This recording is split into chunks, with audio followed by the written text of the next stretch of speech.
I'm Paula, 32 years old, working as a software developer in a mid-sized tech company. I've always been close to my family, especially my younger sister Emily, 28F. Our parents, Mom, 58F, and Dad, 60M, have always seemed supportive, but recent events have made me question everything. Growing up, our family wasn't wealthy, but we were comfortable. Mom worked as a high school teacher, and Dad ran a small local hardware store. They always emphasized the importance of education and hard work.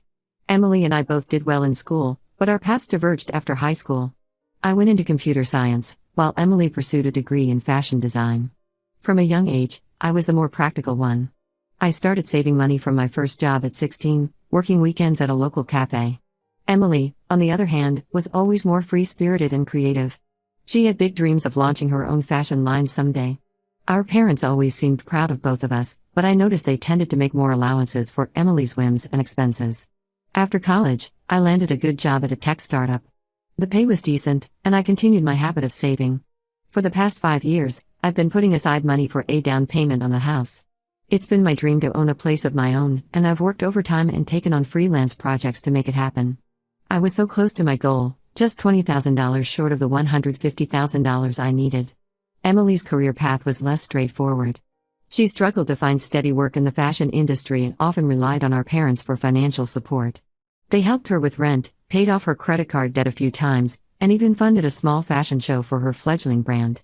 I never begrudged her this help, thinking our parents were just trying to support her dreams. About 3 months ago, everything changed. It was a Tuesday evening, and I was just settling down after work when my phone rang. It was Mom, and she was crying. Between sobs, she told me that Dad had been diagnosed with a rare heart condition and needed urgent surgery. The procedure wasn't covered by their insurance, and they were $50,000 short. I was shocked and scared for Dad's health. Without hesitation, I offered to give them my savings. It was a huge setback for my house plans, but family comes first, right? I remember Mom's voice, thick with emotion, thanking me profusely and calling me her angel. She promised they'd pay me back as soon as they could. I transferred the money to them immediately. Over the next few weeks, I called regularly to check on Dad's progress. Mom always had excuses for why I couldn't talk to him directly. He was resting, at a doctor's appointment, or too weak to come to the phone. I found it odd but didn't want to push too hard. I figured recovery from heart surgery must be tough. During this time, Emily was strangely distant. When I tried to talk to her about Dad's condition, she seemed evasive and quickly changed the subject. I attributed it to her way of coping with stress and didn't think much of it. Last week, I decided to surprise my parents with a visit. I took a day off work and drove the 2 hours to their house, picking up some of Dad's favorite soup from a deli on the way. I was nervous about seeing him in a weakened state but determined to be there for my family. When I arrived, I was stunned to see Dad mowing the lawn, looking perfectly healthy. He was whistling and waved cheerily when he saw my car pull up. For a moment, I thought I was hallucinating. How could a man who had supposedly undergone major heart surgery just weeks ago be doing yard work? I confronted them right there on the front lawn. Dad looked confused, and Mom's face went pale. That's when the truth came tumbling out, each revelation more shocking than the last. There was no heart condition. No surgery. They had lied to me to get money for Emily's wedding. Apparently, Emily and her fiancé Jake, 29M, wanted a lavish destination wedding in the Maldives, but couldn't afford it. Instead of telling them to scale back, my parents decided to fund it by scamming me. I stood there, feeling like the ground was shifting beneath my feet. Mom tried to explain, saying they knew I had savings and that I wouldn't miss it much. Dad chimed in, telling me that Emily deserved a special day and that as the older sister, I should want to contribute. I was furious. I demanded to know if Emily was in on this deception. They hesitated but finally admitted that yes, she knew about the plan. In fact, it had been her idea initially, though they had come up with a fake medical emergency story. When I demanded my money back, they had the audacity to tell me I was being selfish. They said Emily deserved a dream wedding and that I could always save up again since I had a good job. Mom even suggested I could live with them for a while to save on rent if I needed to. I couldn't believe what I was hearing. The parents who had always preached honesty and hard work had lied to me, stolen my savings, and were now trying to make me feel guilty for being upset about it. I left their house in tears, feeling betrayed and used. On the drive home, my phone kept buzzing with messages. Emily was blowing up my phone, calling me dramatic and saying I was ruining her special day. She said I had always been the golden child and for once, something was supposed to be about her. My parents were sending guilt-tripping texts, saying I was tearing the family apart over just money. But it's not just money to me. It's 5 years of hard work and sacrifice weekends. It's my dream of having my own home. And above all, it's the trust I had in my family. I keep thinking back to all the times I skipped nights out with friends or passed on vacations to save money. All those sacrifices, gone in an instant because my family decided their wants were more important than my needs. I haven't responded to any of their messages. I've been sitting in my apartment, alternating between crying and feeling numb. I've always been the responsible one, the one who played by the rules. And this is what it got me. I don't know what to do now. Part of me wants to go to the police, but I'm scared of the consequences for my family. Would they go to jail for fraud? As angry as I am, I don't know if I could live with that. Another part just wants to cut them all off and start over. But the thought of losing my entire family is terrifying. I've thought about reaching out to Jake, Emily's fiancé. Does he know where the money for this extravagant wedding is coming from? But then I worry that I'd just be creating more drama if he's unaware. My colleagues have noticed that something's off with me at work. I've been distracted and making silly mistakes. My boss pulled me aside yesterday to ask if everything was okay. I mumbled something about family issues, but I was too embarrassed to explain the full situation. I feel so lost and angry. The future I had been working toward seems to have evaporated overnight. I'm left questioning every interaction I've ever had with my family. Were there signs I missed? Had they been taking advantage of me in smaller ways all along? I keep going back and forth on what to do. Should I give them an ultimatum to return the money or face legal consequences? Should I just let it go for the sake of family peace? Or should I fight to get my money back, even if it means potentially destroying my relationship with my parents and sister? Any advice would be appreciated because right now, I feel like I'm drowning in a sea of betrayal and uncertainty. Update 1. Hello everyone. First, I want to thank you all for your support and advice on my original post. The past 2 weeks have been incredibly difficult, but your comments have helped me feel less alone in this situation. After reading your advice and doing a lot of soul-searching, I decided to take action. I sent a formal letter to my parents and Emily, demanding the return of my money within 30 days, or I would pursue legal action. I made it clear that I had documentation of the transfer and their deception, and that I was prepared to go to the authorities if necessary.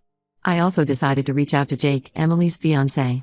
I figured he had a right to know what was going on, especially if he was unaware of where the wedding money was coming from. I sent him a brief email explaining the situation and asking if we could talk. To my surprise, Jake called me the next day. He was shocked and horrified by what my family had done. He had no idea the money for their wedding came from me, let alone that it was obtained through deception. Jake told me he comes from a modest background and was uncomfortable with the extravagant wedding plans, but Emily had insisted, saying her parents were handling everything. Jake and I talked for hours.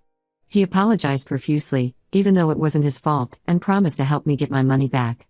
He even offered to postpone the wedding until this was sorted out. I was touched by his integrity and felt a glimmer of hope for the first time since this all began. However, things took an unexpected turn when Jake confronted Emily. Instead of showing remorse, Emily flew into a rage. She accused him of betraying her and siding with me. She even threatened to call off the wedding if he didn't support her. Jake, to his credit, stood his ground. He told Emily that he couldn't marry someone who would steal from their own sister and lie about it.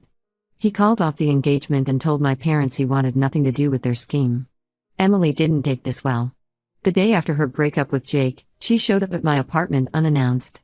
She was crying and yelling, alternating between blaming me for ruining her life and begging me to talk to Jake. She said I was always the perfect daughter and that for once, she wanted something for herself.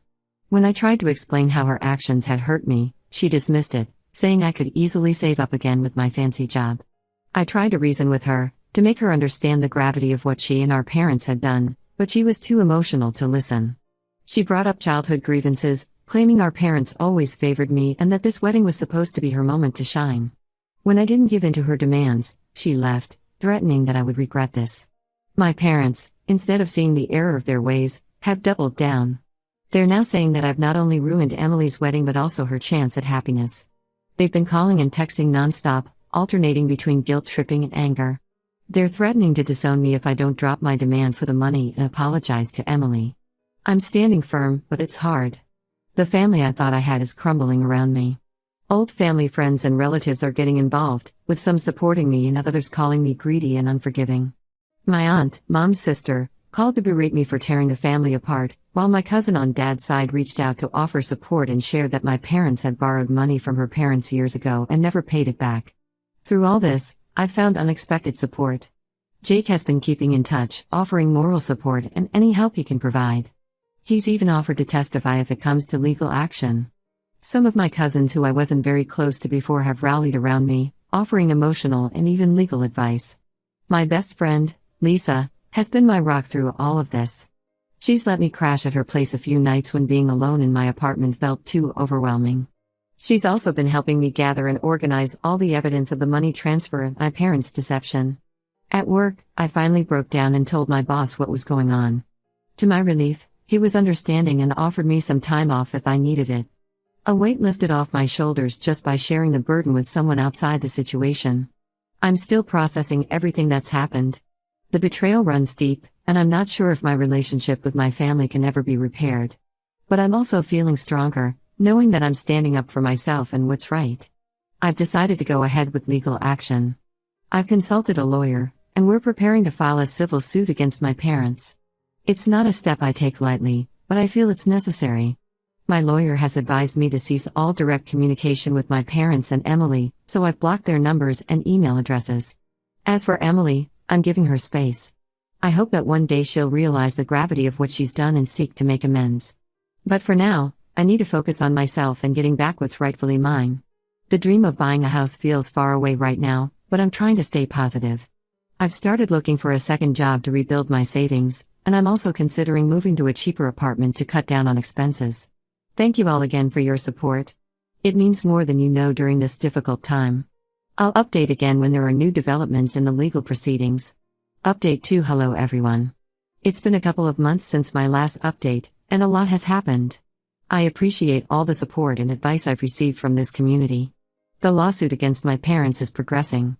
My lawyer believes we have a strong case, especially since we have written evidence of their deceit in the form of text messages and emails discussing my dad's fake medical condition. However, legal proceedings are slow, and it's been emotionally draining. We've had a few preliminary hearings, and my parents have tried to get the case dismissed, but the judge has allowed it to move forward. What I didn't expect was the ripple effect this would have on my extended family. It turns out, my parents have a history of financial manipulation that goes beyond what they did to me. Since news of the lawsuit spread, several family members have come forward with their own stories.